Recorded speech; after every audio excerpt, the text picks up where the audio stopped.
YouTube, chicks.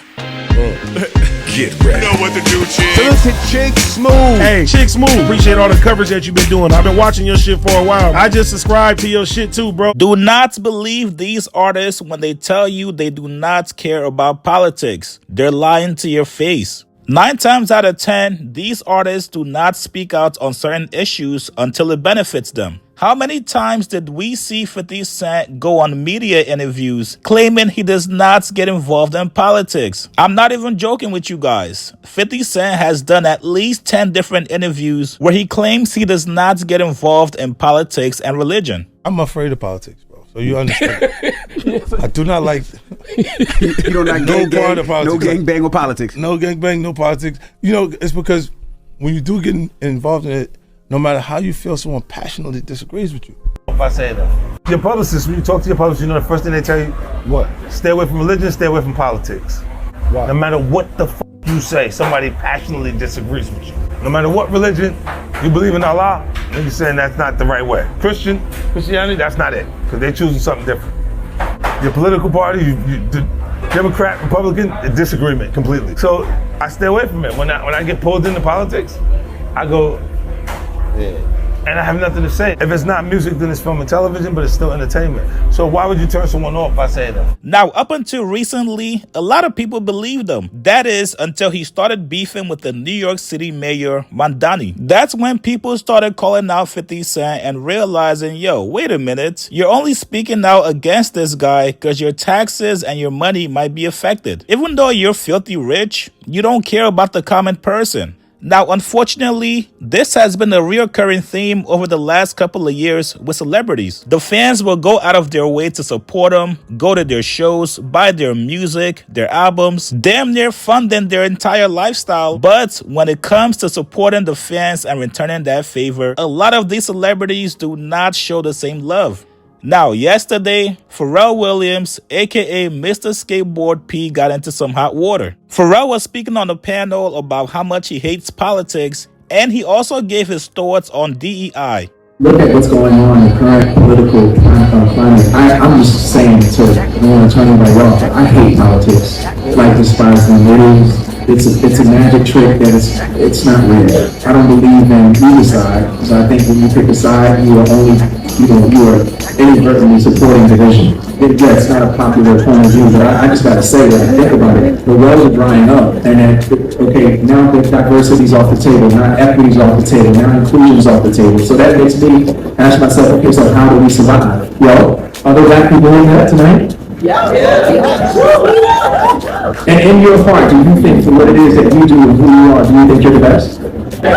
Okay, so do you want the job because you're black or because you're the best? Yes. Do you want someone to support your startup because you're black or because you're the best? Yes. Right, so I think now for me it's about us having the best ambition. That's the reason why you should support these businesses. Yes, they happen to be black and brown, but it should be based on the thesis that we're the best, not because we are a total shade of a skin color. That's a point of view that I have now that I'm resting on, and if diversity, equity, and inclusion ever comes back in style, cool.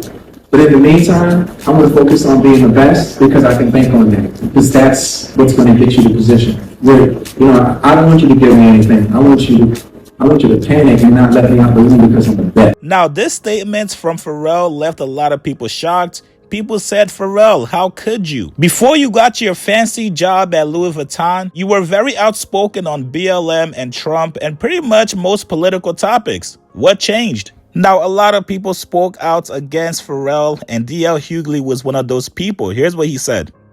Right versus wrong is a side. Good versus evil is a side. As a matter of fact, the very churches that we grew up with and the Bibles that we read, God required that we take a side. As a matter of fact, he said, if you're lukewarm, I will spit you out. In other words, he required that you take a side, that you stand for something or fall for nothing. Is you is or is you ain't is a side. Black people and brown people and women who've ascended needed somebody who took a side for their ascension. It was absolutely paramount to our forward movement that somebody take a side. I think Pharrell is a dope dude, but he is in his position right now because of his resume. Virgil Abloh was a guy who learned how to sew from his mother, who studied architecture, who worked with Fendi. He was so dope that he became the creative director. The first time in a company that had almost been 200 years old, the first time they ever had a black creative director was Virgil Abloh. And if you look at what fashion looked like before him and after him, he changed everything. He changed everything.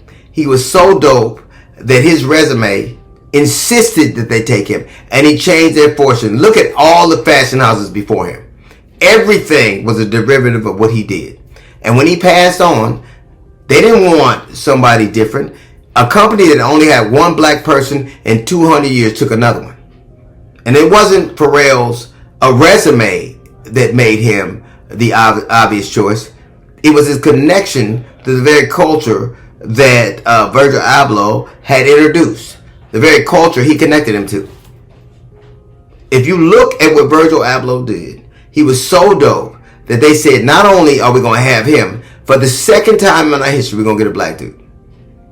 Now, it wasn't his resume that made him choose him. His resume wasn't so pristine that a fashion house of LVH's stature chose him. It was because Virgil Abloh had been so dope, we need somebody that keeps us connected to them. We need somebody that connects us to what this dope ass dude did. And I'm not saying Pharrell ain't dope, but it wasn't his resume that got him there. It was his skin color.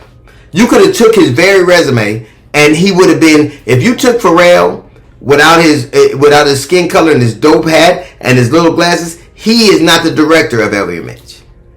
It was his skin color as much as anything else.